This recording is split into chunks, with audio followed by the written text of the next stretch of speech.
Assalamu alaikum students, hopefully you all are doing great. Here is your course instructor Sir Mujtaba and our course title is Quantitative Reasoning 2 and at UAF its course code is STAT 408. तो student unit number 1 से हम लोग start कर रहे हैं। Unit number 1 का जो title है वो है sets logical and critical reasoning. तो सेट्स के बारे में आप लोग पहले से जानते हैं, इसमें हम लोग ज्यादा टाइम किल नहीं करेंगे, मूव करेंगे fastly towards to the next topics. तो सेट को देख लेते हैं। सेट क्या था? Set is a collection of well defined and distinct objects. Okay, तो सेट्स में हम कहते थे कि कौन सी चीजें आ सकती हैं जो वेल डिफाइंड भी होती हैं और डिस्टिंक्ट भी होती है। वेल डिफाइंड का मतलब सिंपली ये होता है जो चीज हर एक पर्सन के लिए सेम हो और वो वेल डिफाइंड हो। फॉर एग्जांपल मैं आपसे कहता हूं make a set of naughty students of your classroom, तो ये वेल डिफाइंड नहीं है। हो सकता है कि उनका बिहेवियर क्लास में नोटी ना हो लेकिन आउटसाइड द क्लास उनका बिहेवियर नोटी हो, तो ये चीज वेल डिफाइंड नहीं है। अगर मैं आपको कहता हूं make a set of all mail students of your classroom, तो ये वेल डिफाइंड है क्योंकि आपको पता है मेल कौन है और मेल कौन नहीं है। तो वो चीजें जो वेल डिफाइंड होती हैं उन्हें हम सेट में रख सकते हैं, वो सेट में शामिल होती हैं, अदरवाइज वो सेट नहीं होता। और दूसरी कंडीशन ये है कि दे शुड बी डिस्टिंक्ट यानी डिफरेंट फ्रॉम ईच अदर। तो इसके बाद सेट को लिखना आपको आता है कि सेट को जी कैपिटल लेटर के साथ असाइन किया जाता है नाम, और यूजुअली हम सेट को ब्रेसेस में लिखते हैं। वो अभी बात करते हैं हम कि सेट को लिखने के 3 मेथड्स होते हैं। तो मेथड्स पे हम लोग बात कर रहे हैं। पहला मेथड जो है वो आपके पास आता है student descriptive method. Descriptive method में आप लोग क्या होता है जी, आप लोग in form of statement set को एक्सप्रेस करते हैं like the set of vowels of the English alphabets. ठीक है, इसी को जब हम टेबुलर फॉर्म में देखेंगे, tabular form is the second type. तो टेबुलर फॉर्म में स्टूडेंट हम लोग क्या कर रहे होते हैं, टेबुलर फॉर्म में हम लोग ब्रेसेस यूज करते हैं और ब्रेसेस की फॉर्म में एलिमेंट्स की फॉर्म में लिखते हैं। जो ब्रेसेस के अंदर ये कॉमास के साथ जो सेपरेट किए हुए हैं इनको हम एलिमेंट्स बोलते हैं। ठीक है, there are 5 elements in this set. और सेट बिल्डर फॉर्म क्या होती है, इसमें हम क्या करते हैं, a set is described by using a symbol और letter for any arbitrary member of the set. अब आर्बिट्रेरी मेंबर क्या होता है, यानी ये जो मेंबर अंदर मौजूद है इनको हम कहते हैं arbitrary members, like A E I O U. तो इनको हम एक स्पेसिफिक नाम दे देते हैं, लाइक हमने यहाँ पे उसको नाम दे दिया एक्स का। ये स्टैंड होते हैं एलिमेंट्स के लिए। और ये जो एक्स है, x such that x is the vowel of the English alphabet, like ये सिंबल हम लोग यूज कर रहे हैं। In words the above set means the set of all x such that x is a vowel of English alphabet. तो जब set builder form की बात करते हैं तो इसमें हम स्पेशली नोटेशंस को यूज करते हुए हल करते हैं। फिर एक सिंबल है छोटी सी, याद रख लें, if an element a belongs to set A it can be written as a belongs to A. अगर वो उसका एलिमेंट हो, जैसे कि ए बिलोंग कर रहा है ए से, ठीक है, और अगर नहीं बिलोंग करेगा तो डजंट बिलोंग टू ए, तो उसके लिए सिंबल इस तरह से है। एक ये लेटर है जी, ग्रीक लेटर है, इसके ऊपर ये साइन। नेक्स्ट स्टूडेंट्स कुछ टाइप्स हैं, ये आप लोग पढ़ लें, आपके पास पीडीएफ मौजूद है।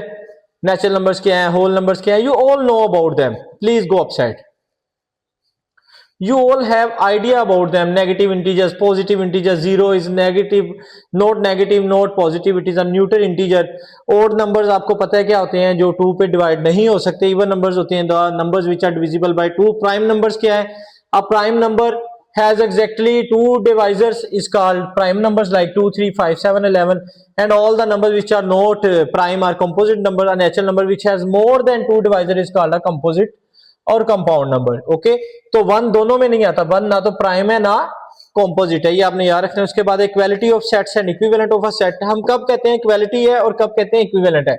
Like I have 2 sets, A is equal to 1 to 3 and B is equal to 3 to 1, 3 to 1। तो एट दैट स्टेज मैं देखूं दोनों में कितने एलिमेंट्स है, 3 एलिमेंट्स है और एलिमेंट्स भी सेम है, तो मैं कहूंगा ए इज इक्वल टू बी। जब एलिमेंट भी सेम हो और नंबर ऑफ एलिमेंट्स भी सेम हो तो हम इनको कहते हैं जी इक्वल सेट, कि बोथ सेट्स आर इक्वल। और अब बात करते हैं इक्विवेलेंट सेट्स क्या होते हैं, जब सेट्स के सिर्फ नंबर ऑफ एलिमेंट्स बराबर हो लेकिन एलिमेंट सेम ना हो। लाइक एक तरह मेरे पास 1 2 3 और बी मेरे पास जो है, बी के जो एलिमेंट्स हैं स्टूडेंट्स वो कुछ इस तरह से आ जाए 5 6 7, दोनों में एलिमेंट्स तो 3 है लेकिन अंदर आने वाले एलिमेंट सेम नहीं है, तो इस पे हम कहते हैं कि ये क्या है, इक्विवेलेंट सेट्स है। उसके बाद कार्डिनैलिटी ऑफ अ सेट है। कार्डिनैलिटी का मीन होता है ऑर्डर, नंबर ऑफ एलिमेंट्स जितने होते हैं उसको हम कहते हैं कार्डिनैलिटी। एक ये सेट है आपके पास स्टूडेंट, इसमें ए इज टू एक्स वाई जी, तो इसकी कार्डिनैलिटी नंबर ऑफ एलिमेंट्स कितने होंगे, 4 होंगे। उसके बाद बात करते हैं सिंगलटन सेट की। ऐसा सेट जिसके अंदर सिर्फ एक एलिमेंट हो उसको आप बोलते हैं singleton set, like this 1। Empty set students क्या होता है, a set having no elements is called an empty set।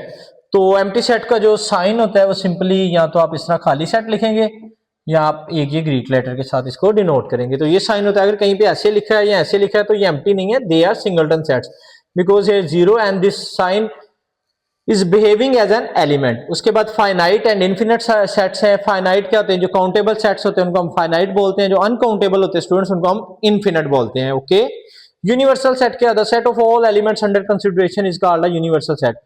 आप एक सवाल कर रहे हैं, उसमें बहुत सारे सेट आ रहे हैं, उन्हीं सेट्स में से एक सेट ऐसा होगा जिसके अंदर वो तमाम एलिमेंट्स मौजूद होंगे जो बाकी तमाम सेट्स में मौजूद होंगे, तो उसको हम कहते हैं father of all sets, universal set. Clear. उसके बाद स्टूडेंट सेपरेशन ऑन सेट्स की बात करते हैं हम लोग। देखें, जब आपके पास मैथमेटिकल नंबर्स होते थे, मैथमेटिकल नंबर्स को हम लोग क्या कर सकते थे, we can add numbers, we can multiply numbers, we can subtract numbers, we can divide numbers. इसी तरह when we have sets we can take union of sets, we can take intersections of set, we can take difference of sets, we can take complement of that set. okay, तो union में आप लोगों को पता था क्या होता था, union makes a new set that contains all the elements of both inputs. तो यूनियन में हम लोग बात करते थे स्टूडेंट्स के उसमें तमाम एलिमेंट्स आ जाते हैं, ठीक है, और कोई एलिमेंट डबल टाइम नहीं लिखते थे। उसके बाद जब इंटरसेक्शन था उसका ये साइन था, उसमें हम बात किया करते थे that contains only the shared element, जो कॉमन एलिमेंट होते थे वो लिखे जाते थे। Complement of any set denoted by S C, या इस तरह भी लिखा जाता है एस डैश कॉम्प्लीमेंट के लिए, makes the opposite of a set. उस सेट का जब ऑपोजिट बनता था तो उसको हम कहते थे कॉम्प्लीमेंट। आगे बात करेंगे हम इनके बारे में और भी, ठीक है। उसके बाद student subtraction removes the set from another. दो एग्जांपल्स ले लेते हैं ए बी के और इसको करते हैं जल्दी से। तो एक ए है और एक बी है। ए के जो एलिमेंट हैं आपके पास वो मैं कुछ इस तरह से ले रहा हूं 1 2 3। एक बी सेट है उसके मैं एलिमेंट्स ले रहा हूं 3 4 5 6। ओके, अब एक ही इन्हीं दो एग्जांपल से हम लोग सब कुछ निकालेंगे। अगर मैं कहता हूं जी मैंने निकालना है ए यूनियन बी, तो ए यूनियन बी क्या होगा जी, मेरे पास 1 2 3 4 5 6 तमाम एलिमेंट्स आ जाएंगे, ठीक है। अगर इसमें मैं इंटरसेक्शन निकालना चाह रहा हूं तो इंटरसेक्शन में स्टूडेंट मेरे पास क्या आंसर आएगा, सिर्फ वो एलिमेंट्स जो दोनों में होंगे यानी 3। क्लियर। अगर मैं यहां पे बात करता हूं डिफरेंस निकालना है ए माइनस बी, ए माइनस बी कैसे निकालेंगे जी, जो ए के एलिमेंट बी में होंगे वो कैंसिल हो जाएंगे, जो बाकी ए के एलिमेंट बचेंगे वो लिखे जाएंगे। 1 यहां पे है यानी 1 बच गया, नहीं कैंसिल हुआ, 2 भी बच गया, 3 कैंसिल होगा, तो आंसर होगा 1 2। अगर इसी तरह स्टूडेंट में बात कर लेते हैं बी माइनस ए की, जब हम बात करेंगे तो वो आपके पास आ जाएगा बी माइनस ए, 3 कैंसिल 4 5 6 4 5 6। तो इसको भी लिख लेते हैं, कंप्लीट कर लेते हैं। 1 2 था हमारे पास। ओके, अब लास्ट आपके पास है सिमेट्रिक डिफरेंस। ये वो एलिमेंट रिमूव करता है विच आर कॉमन। जब ये हम निकालते हैं सिमेट्रिक डिफरेंस, तो ये अगर हम निकालते हैं ए, ये इसका साइन है सिमेट्रिक डिफरेंस का, तो वो आ जाएंगे जो शेड नहीं है। लाइक इंटरसेक्शन का ऑपोजिट, यहाँ पे 3 आया था, 3 नहीं आएगा, 3 के अलावा 1 2 4 5 6 1 2 4 5 6, तो ये नंबर होंगे जो आपके पास सिमेट्रिक डिफरेंस में आ रहे होंगे। होप्स हो गई, ये क्लियर है। देन कंप्लीमेंट की बात करते हैं। कंप्लीमेंट आपको पता है कैसे करते हैं, यूनिवर्सल माइनस ए। ओके, अब डिसजॉइंट सेट्स या म्यूचुअली एक्सक्लूसिव सेट्स क्या होते हैं, जिनके अंदर कोई भी कॉमन एलिमेंट नहीं होता, उन्हें हम म्यूचुअली एक्सक्लूसिव भी बोलते हैं या डिसजॉइंट भी बोलते हैं। Like if we talk about even numbers and odd numbers, even and odd are mutually exclusive sets. Okay, उसके बाद ओवरलैपिंग सेट्स क्या होते हैं, अगर कुछ सेट्स में कुछ एलिमेंट्स कॉमन हो, like we have an example here A is equal to 2 3 4 5 6, here are 5 6। तो ये जो आपको 5 6 नजर आ रहा है ये कॉमन एलिमेंट्स है दोनों में, यानी कुछ एलिमेंट्स मिल रहे हैं कुछ एलिमेंट्स नहीं मिल रहे, तो स्टूडेंट इनको हम बोलते हैं ओवरलैपिंग सेट्स। नेक्स्ट मूव करें please.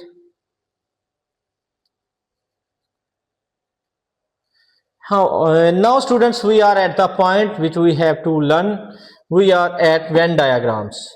So Venn diagrams are very useful in depicting visually the basic concepts of sets and relationship between sets. They were first used by English logician and mathematician John Venn in 1883 AD. Venn diagrams are very useful to visualize the basic concepts of sets and relationship between the sets. In Venn diagram, generally regular region represents set, and some closed curves are used to represent the other sets under consideration, which are the subsets of the universal set. And this is the long story. We are making this long story very short, और आपको simple बता देते हैं। Venn diagram क्या करते हैं, आपके sets को एक पिक्टोरियल रिप्रेजेंटेशन है, नथिंग एल्स। ओके, तो आपने बड़े सिंपल लफ्जों में वेन डायग्राम को समझना है कि वेन डायग्राम में जो यूनिवर्सल सेट होता है उसको हम यूजुअली बनाते हैं रेक्टेंगल के साथ, और जो अंदर सेट्स होते हैं उनके अंदर जैसा रिलेशनशिप होता है उनको हम सर्कल की मदद से सेट्स को शो कर रहे होते हैं। और शेडिंग जो होती है, शेडिंग उनके ऑपरेशन की बेस पे होती है। सबसे पहले हम लोगों ने ये समझना है कि वेन डायग्राम कितनी तरह की बन सकती है, सेट्स को कैसे आपस में देखा जाता है। उन चीजों को देखने के लिए आपने सिर्फ ये चीज अंडरस्टैंड करनी है, अगर आपके पास दो सेट है तो उन दो सेट्स के दरमियान कितनी तरह के रिलेशनशिप हो सकते हैं।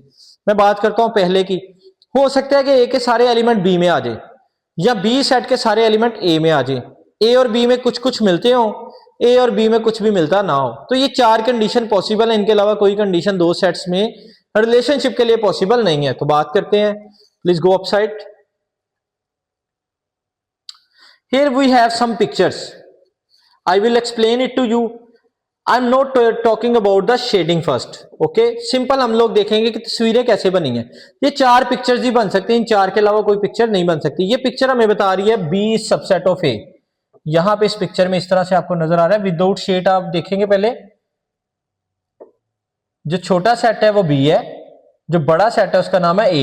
ये शो कर रहा है कि B subset of A. Subset पता है ना आप लोगों को, जब एक सेट के सारे एलिमेंट दूसरे सेट में मौजूद हो तो हम उसे कहते हैं कि वो सबसेट है दूसरे सेट का। और जो बड़ा सेट होता है वो सुपर सेट होता है।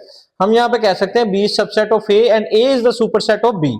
यहाँ पे A is subset of B, यानी ये हम लिख सकते हैं कि B subset of A subset of B, okay. A and B are overlapping. ये चार रिलेशन ही बन सकते हैं। ओवरलैपिंग के लिए हमेशा ये टाइप की पिक्चर बनेगी, ये इनका कुछ सेक्शन शेड होगा, और ये जो है ये आपके पास टोटली डिसजॉइंट है। तो ये आपने चार पिक्चर्स ही बनानी है। अब क्या होगा, ये उन्होंने यूनियन के लिए दिया है ना। अब इंटरसेक्शन में क्या होगा, कुछ भी शेड नहीं होगा, क्योंकि फाइनल आंसर में कोई भी नंबर मौजूद नहीं होता। अब ये इंटरसेक्शन में है, please come down. Here we are, here is the difference between union and intersection। तस्वीरें सेम है, सिर्फ क्या है, उनको शेडिंग किया गया on the basis of final answer. आपको पता है कि जब हम ओवरलैपिंग की बात करते हैं, ओवरलैपिंग में जब हम ए इंटरसेक्शन बी निकालेंगे, फर्ज करें ए के एलिमेंट थे 1 2 3, जो हमने एग्जांपल ली हुई है, तो ये था 1 2 और ये था 3, और इसके हमने लिए थे 3 4 5 6 4 5 6। तो जब हमने इंटरसेक्शन किया था तो फाइनल आंसर हमारे पास क्या आ रहा था, 3 आया था ऊपर, ठीक है। तो इसलिए वो 3 वाला हिस्सा ही सिर्फ शेड किया है। तो ये कुछ रिजल्ट्स हैं, इनको भी साथ साथ देख लें। यहाँ पे कहते हैं कि A and B are disjoint.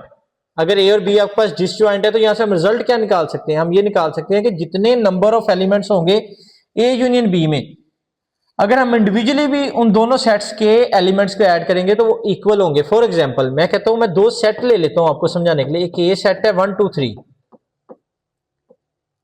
और बी सेट है स्टूडेंट्स 4 5 6। इस चीज को आपने समझना, रिजल्ट क्या बता रहा है हमें, ठीक है। अब सबसे पहले देखना है कि क्या ये इस कंडीशन में लाई कर रहे हैं कि नहीं। आर दे डिसजॉइंट और not? Yes they are disjoint because nothing is common in these two sets. तो अगर इनका यूनियन लेंगे तो आपको पता है यूनियन में आंसर क्या आएगा। चलें बात कर लेते हैं यूनियन की भी। ए यूनियन बी का यहाँ पे रिजल्ट क्या बनेगा, ये हमारे पास बनेगा 1 2 3 4 5 6। अब आप देखें इनके यूनियन में कितने एलिमेंट्स हैं, 6 एलिमेंट्स हैं, ओके। तो नंबर ऑफ ए सेट में एलिमेंट्स कितने हैं, 3, और बी में भी 3 है। तो 3 + 3 आपके पास क्या बना, 6। 6 इज इक्वल टू 6, ओके। तो एक जनरल रिजल्ट हमने बना लिया। ये तब रिजल्ट वैलिड है जबकि ए और बी डिसजॉइंट सेट है। इसके बाद इसी तरह इन्होंने स्टूडेंट हमारे पास कुछ और रिजल्ट भी दिए हैं, वो भी आपके साथ शेयर कर देते हैं। कहते हैं जी A and B are overlapping. अगर ओवरलैपिंग हो तो क्या होगा, एन जितने नंबर ए यूनियन बी में आएंगे, n of A plus n of B minus n intersection A intersection B के इक्वल होंगे। फर्ज करें हमारा यूनियन था यही सेट है। अब इसके अंदर मैं एक इजाफा कर रहा हूं, एक एलिमेंट और ऐड कर रहा हूं, 3 को ऐड कर रहा हूं। जैसे मैंने इसमें 3 ऐड किया, ये डिसजॉइंट से निकल के किस कैटेगरी में आ गए हैं, ये वाले दोनों सेट्स अब ओवरलैपिंग है।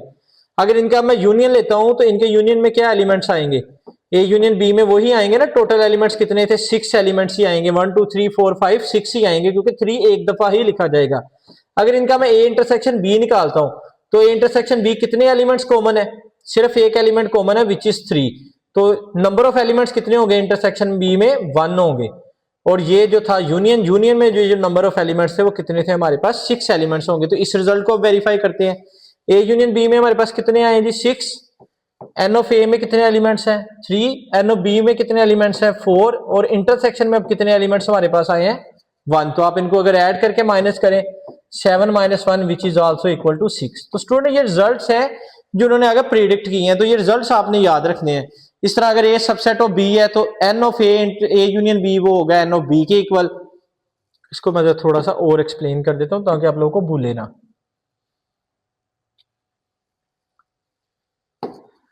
ए सबसेट है बी का, कि ए के सारे एलिमेंट बी में मौजूद है, तो जब यूनियन लेंगे तो यूनियन डेफिनेटली अगर ए सबसेट है बी तो ये पिक्चर हमारे पास एक्चुअली स्टैंड कर रही है, तो इसमें देखा जाए तो बी ही प्रोमिनेंट नजर आ रहा है आपको।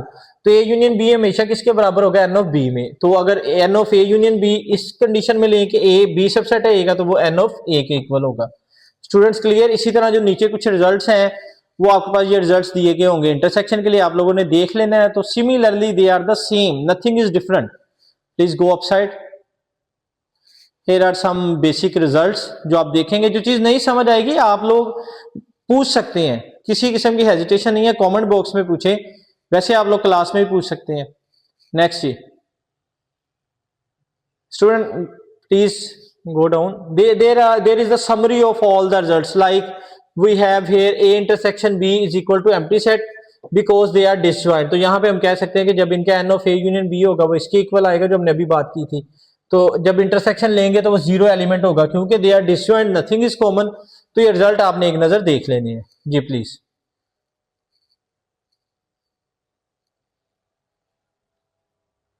Here is first exercise. You have to draw some Venn diagrams and you are able to draw Venn diagrams. No, please move forward. I'm not wasting your time on those topics which you can do by yourself. Okay. So here are some more examples like properties. You all know about them. The De Morgan's law. Everyone is familiar with the De Morgan law. Okay. Now then, here we are with our examples with over syllabus with over scenario based questions. अब Venn diagrams का student हमने concept सीखा जो कि अब 9th 10th में भी पढ़ चुके थे। अब ये हमारे पास यूज कहाँ पे होता है? सो सम टाइम ऐसा होता है कि क्लास में हम लोग कोई क्वेश्चन करते हैं स्टूडेंट्स के साथ, तो वहां पे हम आगे प्रॉपर्टीज देते हैं। लाइक हमारे पास ये क्वेश्चन है, इसको भी शेयर करता हूँ मैं आप लोगों के साथ। यानी फर्ज करें हम बात करते हैं कि हमने ट्रिप पे जाना है, तो कुछ बच्चे कहते हैं yes we are ready to go for the trip, कुछ कहते हैं कि जी हमने ट्रिप पे नहीं जाना। और उन्हीं स्टूडेंट्स में से ऐसे होते हैं जो दोनों साइड्स पे यस यस कर रहे होते हैं और हमें पता नहीं चलता है कि इस सिनेरियो में हम कैसे सोल्व करेंगे, कौन से बच्चे जाना चाह रहे हैं, कौन से बच्चे नहीं जाना चाह रहे, हमें एग्जैक्ट नंबर ऑफ स्टूडेंट्स का आइडिया नहीं होता। तो ऐसी सिचुएशंस को हल करने के लिए जो वेन डायग्राम है they are very useful for us. अब एक एग्जाम्पल करते हैं तो आपको ये सारी बातें बहुत अच्छे से क्लियर हो जाएंगी। 100 students were asked about their food preferences for an upcoming party. 100 बच्चों से पूछा गया जी पार्टी आई, आप लोग क्या खाना चाहेंगे? 81 set they would be happy with the pizza. उसमें से 81 स्टूडेंट्स ने कहा कि हम लोग पिज्जा के साथ हैप्पी होंगे। 68 wanted tacos and 60 students said they would be happy with either food. अब देखने वाला कहेगा यार 100 तो टोटल स्टूडेंट्स हैं, 81 यहां पे आ गया, 68 यहां पे आ गया और 60 यहां पे आ गया। They are becoming more than 60? No.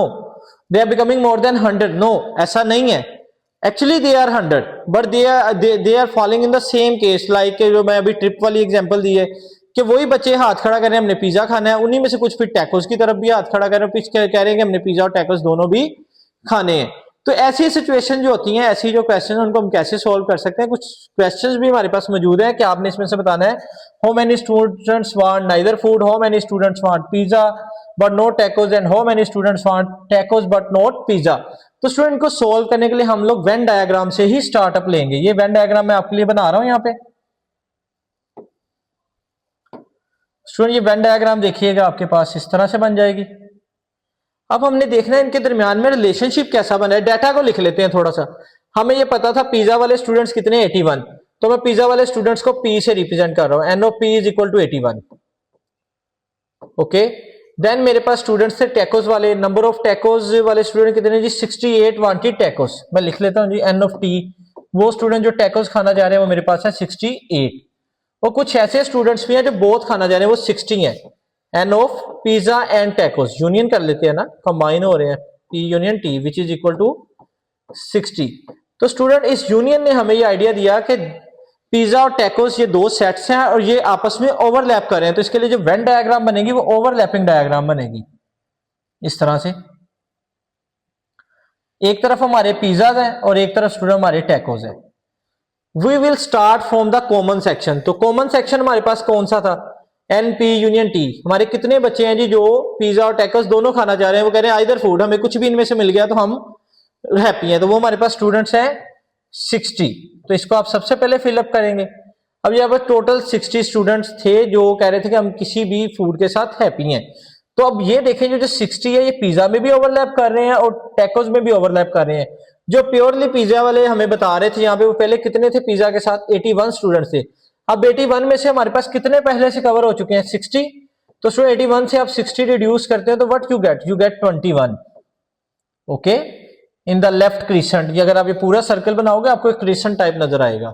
Okay, और देन आपके पास टैकोस वाले 68 है, इसमें से भी 60 स्टूडेंट्स ओवरलैप कर गए हैं पिज्जा वालों के साथ। तो टोटल कितने स्टूडेंट्स हैं, 8 स्टूडेंट्स। Here we are. तो स्टूडेंट वेन डायग्राम ने बहुत आसानी के साथ हमें सारे स्टूडेंट्स को फिल्टर कर दिया है।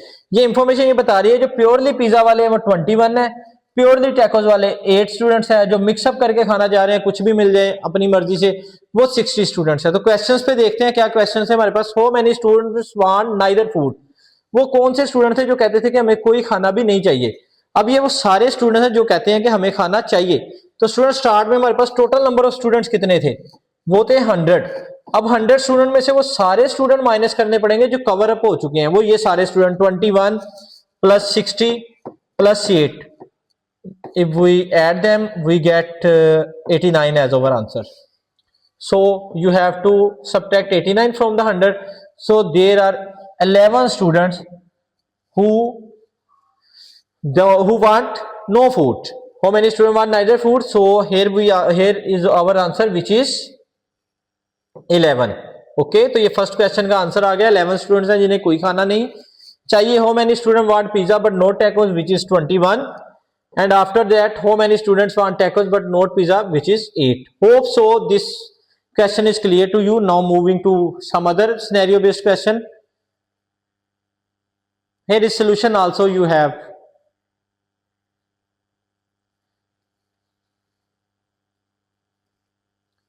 Here we are with the second problem.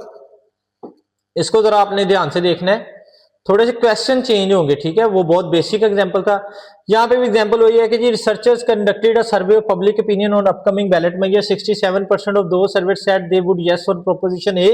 तो डाटा को साथ साथ लिखते जाते हैं। टोटल जी 100 है, n of T is equal to 100। जो ए वाले हैं वो हमारे पास हैं 67 और जो हमारे पास बी वाले हैं वो 46 है। और जो यूनियन में फॉल कर रहे हैं, जो कह रहे हैं कि हम बोथ मेजर्स पे जाएंगे ए यूनियन बी, वो आपके पास है 25। तो स्टूडेंट यही एक वेन डायग्राम मेरे पास बनी, उसी तरह से हमने स्टार्ट किया। एन ए यूनियन बी 25 है, तो ये 25 हमने पुट कर दिया। थोड़ा सा ऊपर नीचे आ जाए बस। तो स्टूडेंट ये हमारे पास ये आ गया। सबसे पहले हमने यहाँ पे फिलअप कर दिया 25% स्टूडेंट। तो ए वाले टोटल कितने थे, 67 में से आप 25 माइनस कर देते हैं तो I think you have 42% here. And B वाले आपके पास 46 से उसमें 25% निकाल दें तो आपके पास आते हैं 21%।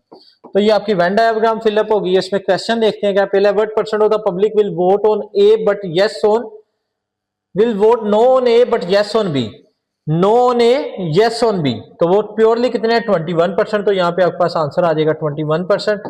सेकंड क्वेश्चन ये है what percent will vote yes on at least one major. यहाँ पे ट्रिक है, एट लीस्ट वन मेजर, क्यों वहां पे कंडीशन लगी कि कम से कम वो एक मेजर को दे सकते हैं तो वो दो को भी तो दे सकते हैं ना, क्योंकि कंडीशन जो रिस्ट्रिक्शन है वो एट लीस्ट पे है, ठीक है, एट मोस्ट पे नहीं है।